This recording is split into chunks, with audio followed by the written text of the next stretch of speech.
Hey, my name is James. This is my 1926 Ford Model T Speedster. And me and my grandpa, we got this a few years ago. He built it, and then I think it was about 2 years ago now, I started driving it, fell in love with it. Now, I've rebuilt the whole motor, cammed it, built everything in it, went through the transmission. Now it has a 3-speed Wooford in it, standard, and then high gear for overdrive. And then we went to the rear end. We had to cut it back 12 inches to fit the transmission into it. And then now it runs pretty good and it's pretty quick. I like everything about it. So it's a 26 Ford chassis. Yes. How many gallons of gas you got in it? 10 gallons. Right now it probably has about 5. And you guys built the rear disc brakes on this, right? Yes. Me and my grandpa designed those a few years ago, and now we do them for people that have the same car. So how old are you? 16. Just turned 16. So your grandpa got you interested in? Yes. And Hot then I rod? just got my license not too long ago. All right, cool.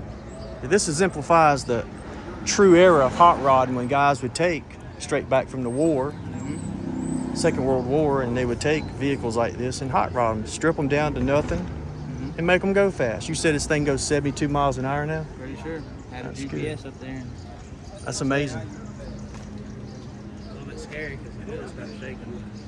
So what's your next plans for the car? Right now I need to get another horn. The horn, I think, is just got old and worn out. Fix my light switch and then get my floorboard running in there so my dipstick don't hit it, because right now it will. You mentioned you painted it. Yes. Tell me about that.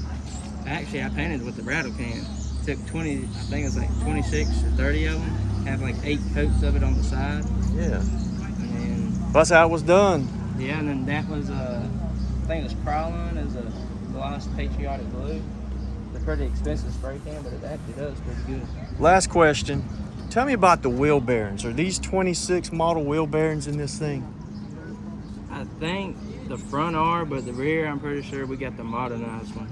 Okay. Because we went to the rear end. The front end, we ain't done a whole lot, but got a double wishbone instead of a set. You got a straight axle on the front with the spring upside down for suspension. Yeah. And the wishbone originally, it would just be that one little bar underneath, but I did have front disc brakes on there, but when you do that you got to add this on there, but it slowed me down so much because of the drag, so I took those back off and just left the look of it. You mentioned you just got the radiator. Yes, I got it from Bob Ware right on up the road, and he did a pretty good job with it. Stays cool? Yeah, stays pretty cool. All right. Original style radiator. Hand crank work? I know I seen you convert it to electric starter. Yeah, it works, but I don't think I have that bolt tight on it because we just put the motor in there the other day. Because I had a little crank holder, and actually when we took the motor out, it grinded every single gear off of it because it's been sitting on it as the motor was running. And this is a Model A exhaust manifold with the Model B carburetor. That's a cast iron carburetor.